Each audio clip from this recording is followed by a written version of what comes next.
नमस्कार दोस्तों, इस वक्त की तमाम बेहद ही बड़ी खबरें आप लोगों के लिए लेकर के आए हैं। जहां पर पहली बड़ी खबर में दोस्तों आप लोगों को बताएंगे पीएम मोदी के निर्वाचन को यहां पर चुनौती दी गई थी हाई कोर्ट में, और अब हाई कोर्ट से एक चौंकाने वाला फैसला सामने निकल के आ चुका है। जानेंगे क्या कुछ है पूरी खबर। इसके साथ ही दोस्तों दूसरी बड़ी अपडेट में बात होगी यहां पर हरियाणा में सरकार के गठन के बाद में मुश्किलें कम होने का नाम नहीं ले रही हैं। मुश्किलों में घिरी है नायाब सरकार। मंत्रिमंडल के गठन को हाई कोर्ट में चुनौती दे दी गई है। इसको लेकर के भी अपडेट आ रही है। और वहीं भाजपा में मचो हड़कंप। एक साथ ताबड़तोड़ तरीके से 500 इस्तीफे देखने को मिले हैं। दोस्तों एक एक करके हर खबर आप तक पहुंचाएंगे। मुख्य समाचारों की तरफ पढ़ेंगे उससे पहले अगर आप लोग भी दोस्तों यही मानते हैं कि इस बार के महाराष्ट्र के विधानसभा चुनाव में परिवर्तन होने जा रहा है तो अभी इस वीडियो को लाइक कीजिएगा दोस्तों, और कमेंट बॉक्स में जय हिंद जय भारत जरूर ही कमेंट कीजिएगा। दोस्तों पहली बड़ी खबर आप लोगों को बताते चले। जी हां दोस्तों, अपडेट आ रही है पीएम मोदी की वाराणसी सीट को लेकर के। इलाहाबाद हाई कोर्ट से पीएम मोदी को यहां पर राहत मिलती हुई नजर आई है। वाराणसी लोकसभा चुनाव के खिलाफ दाखिल याचिका खारिज कर दी गई है। इसके पीछे चौंकाने वाला कारण बताया गया है। इलाहाबाद हाई कोर्ट से पीएम नरेंद्र मोदी को राहत मिली है। दोस्तों बताते चले, कोर्ट ने चुनाव याचिका 45 दिन की मियाद सीमा की समाप्ति के बाद दाखिल करने के चलते याचिका को खारिज कर दिया है। याचिका विजय नंदन की ओर से दाखिल की गई थी। जस्टिस सौमित्र दयाल सिंह की सिंगल बेंच ने याचिका खारिज की है। चुनाव याचिका 3 सितंबर को पेश की गई थी। याचिका निर्धारित अवधि से 19 दिन की देरी से दाखिल की गई थी। और वहीं बताते चले कि जन प्रतिनिधित्व कानून में याचिका दाखिल करने में हुई देरी की माफी की व्यवस्था नहीं है। याचिका समय सीमा 45 दिन के भीतर दाखिल करने पर ही सुने जाने की व्यवस्था है। इसी क्रम में यहां पर हाई कोर्ट ने याचिका इसी के चलते खारिज कर दी है। दरअसल दोस्तों याचिकाकर्ता ने यहां पर वाराणसी की लोकसभा सीट पर दोबारा से मतदान कराने की अपील की थी। गड़बड़ी का आरोप लगाया गया था याचिका के जरिए, लेकिन हाई कोर्ट से राहत नहीं मिली है याचिकाकर्ता को। ये यहां पर अपडेट आई है दोस्तों सामने।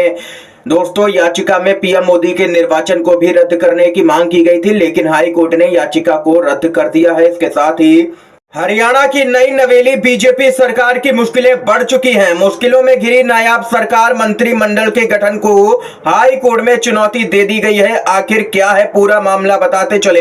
हरियाणा की 90 सदस्यीय 15वीं विधानसभा में कुल विधायकों के 15% से ज्यादा मंत्री बनाए जाने के विरुद्ध हाई कोर्ट में एक जनहित याचिका दायर की गई है। पिछली सरकारों में भी ऐसी जनहित याचिकाएं दायर होती रही हैं। याचिका में आरोप लगाया गया है कि मंत्रिमंडल में अधिकतम मंत्री यहां पर 13 हो सकते हैं, मगर हरियाणा में इस समय 14 मंत्री हैं, जो कि संविधान संशोधन का पूरी तरह से उल्लंघन है। ये यहां पर दोस्तों मंत्रिमंडल को ही चुनौती दे दी गई है। हरियाणा के हाई कोर्ट के अंदर देख सकते हैं दोस्तों, ये यहां पर अपडेट आई है।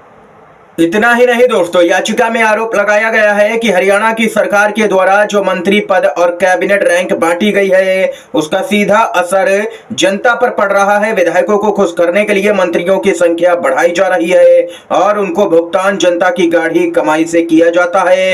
ये यहाँ पर हाई कोर्ट में मामला दोस्तों पहुंच गया है, चुनौती दे दी गई है। इससे पहले यहाँ पर सुप्रीम कोर्ट में चुनावी नतीजों को भी चुनौती दी गई थी। ये यहाँ पर अपडेट आई है। इसके साथ ही दोस्तों खबर की तरफ बढ़ते हैं जो कि अपडेट आ रही है। जी हां दोस्तों, महाराष्ट्र में विधानसभा का चुनाव होना है, उससे पहले भाजपा में यहां पर जबरदस्त भूचाल मचा हुआ है। भाजपा के 500 पदाधिकारियों ने एक साथ पार्टी से इस्तीफा दे दिया। जी हां दोस्तों, रामटेक विधानसभा के चुनाव में भाजपा उम्मीदवार को टिकट नहीं मिलने और पूर्व विधायक डी मल्लिकार्जुन रेड्डी को पार्टी से निलंबित किए जाने को लेकर के भाजपा के कार्यकर्ताओं ने कार्यकर्ता संवाद सम्मेलन का आयोजन किया। इस सम्मेलन में भाजपा के 512 पदाधिकारियों ने पार्टी से सामूहिक इस्तीफा दे दिया है। भाजपा से निलंबित पूर्व विधायक डी मल्लिकार्जुन रेड्डी पर पार्टी के द्वारा की गई कार्रवाई को लेकर के भाजपा कार्यकर्ताओं में भारी नाराजगी यहां पर देखने को मिल रही है। इसी नाराजगी को लेकर के रामटेक में आयोजित कार्यक्रम में भाजपा के कार्यकर्ताओं ने पार्टी से सामूहिक इस्तीफा दे दिया है और उन्होंने अब यहां पर ऐलान किया है कि अब भाजपा को चुनाव हरा करके ही ही दम लेंगे, ये यहाँ पर उन्होंने हुंकार भी दोस्तों भरी है। ये खबर सामने निकल के आई है, नागपुर की सीट है दोस्तों रामटेक, जहां पर देख सकते हैं कि भाजपा को जबरदस्त तगड़ा झटका महाराष्ट्र के विधानसभा चुनाव से पहले लगा है। इसके साथ ही एक और अपडेट की तरफ बढ़ते हैं।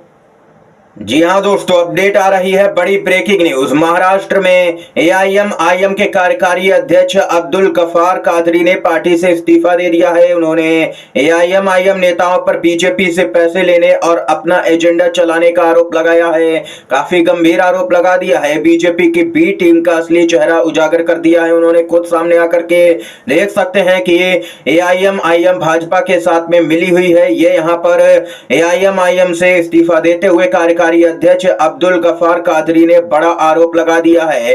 दोस्तों, देश के अंदर ऐसी कई पार्टियां हैं जिन पर लगातार आरोप लगते रहे हैं कि वे भाजपा की बी टीम है, चुनावों में भाजपा को फायदा पहुंचाने के लिए ही चुनाव लड़ती हैं ताकि विपक्षी पार्टियों का वोट काटा जा सके और भाजपा को फायदा हो। आप लोगों की क्या कुछ राय है दोस्तों? क्या ओवैसी की पार्टी बीजेपी की बी टीम है या नहीं? आप लोगों के अनुसार जो भी आपकी राय हो कमेंट बॉक्स में बताइएगा। इसके साथ ही दोस्तों अपडेट आ रही है सामने निकल के, अखिलेश यादव पहुंचे महाराष्ट्र। जी हां दोस्तों, बड़ी ब्रेकिंग न्यूज है। नासिक पहुंचे समाजवादी पार्टी के अध्यक्ष अखिलेश यादव ने बड़ा बयान दिया। बोले, महाराष्ट्र में हमें महासावधान रहना पड़ेगा। यह सरकार आपने देखा मतपत्र से नहीं बनी, कैसे बनी किसी को नहीं पता। यानी कि अखिलेश यादव ने सीधे तौर पर इशारा कर दिया है हरियाणा चुनावी नतीजों को लेकर के। उनका कहना है कि यहाँ पर बैलेट पेपर में तो ये भाजपा हार रही थी, आखिर फिर कैसे चुनाव जीत गई है। इसी के मद्देनजर महाराष्ट्र में सभी पार्टियों को सतर्क रहना पड़ेगा, पूरी तरह से निगरानी बना करके रखनी पड़ेगी। ये अखिलेश यादव ने साफ तौर पर बयान जारी किया है। सीट शेयरिंग के मामले को लेकर के अखिलेश यादव महाराष्ट्र दोस्तों पहुंचे हैं और वे यहां पर इंडिया गठबंधन के तहत महाराष्ट्र में विधानसभा का चुनाव भी लड़ेंगे उनकी पार्टी। इसके साथ ही दोस्तों अपडेट आप लोगों को बताते चले, झारखंड में भी विधानसभा का चुनाव होना है, जहां से अपडेट है राहुल गांधी आज पहुंचेंगे रांची में, जहां पर संविधान सम्मान समारोह का यहां पर राहुल गांधी हिस्सा बनेंगे। राहुल गांधी आज झारखंड के दौरे पर है दोस्तों। ये यहाँ पर राहुल गांधी को लेकर के अपडेट आई है। इसके साथ ही दोस्तों एक और अपडेट की तरफ बढ़ते हैं। बैलेट पेपर से चुनाव पर अड़े हैं एलन मस्क, कहा मशीनों को हैक करना बेहद ही आसान है। जी हाँ दोस्तों, अमेरिका में अगले महीने की 5 तारीख को राष्ट्रपति का चुनाव होना है। दुनिया के सबसे अमीर शख्स और टेक्नोलॉजी के क्षेत्र में यहाँ पर जबरदस्त ज्ञान रखने वाले एलन मस्क ने इन चुनावों में डोनाल्ड ट्रंप का खुल करके समर्थन किया है। हालांकि वह वोटिंग मशीनों के जरिए मतदान कराने के पक्ष में बिल्कुल भी नहीं है। एलन मस्क ने कहा है कि चुनावों में वोटों की गिनती बैलेट पेपर और हाथों से की जानी चाहिए और उन्होंने साफ तौर पर कहा है कि यहाँ पर जो भी वोट पड़े वो बैलेट पेपर के जरिए ही पड़े, ईवीएम को हैक किया जा सकता है। ये यहाँ पर एलन मस्क का कहना है। मस्क ने कहा है कि वह मशीनों की जगह बैलेट पेपर के पक्ष में है। ये यहाँ पर दोस्तों देख सकते हैं कि लगातार यहाँ पर एलन मस्क बैलेट पेपर का समर्थन करते हुए नजर आते हैं कई मौकों पर। आप लोग जरूर ही अपनी राय बताइएगा कि आप लोग चुनावों में ईवीएम के जरिए मतदान के समर्थन में खड़े हैं या फिर बैलेट पेपर के जरिए मतदान के समर्थन में दोस्तों आप लोग खड़े हैं। आपकी जो भी राय हो जरूर ही बताइएगा, क्योंकि जनता की राय सबसे बड़ी राय होती है दोस्तों। इस समय की तमाम बड़ी खबरें थी, मुख्य समाचार थे जो हमने आप तक पहुंचाए। वीडियो अगर आप लोगों को दोस्तों पसंद आया हो तो लाइक कीजिएगा, इन खबरों को शेयर कीजिएगा अपने दोस्तों में, और चैनल पर अगर आप लोग नए हैं तो दोस्तों चैनल को सब्सक्राइब कीजिएगा। वीडियो देखने के लिए आप सभी का बहुत बहुत धन्यवाद। जय हिंद।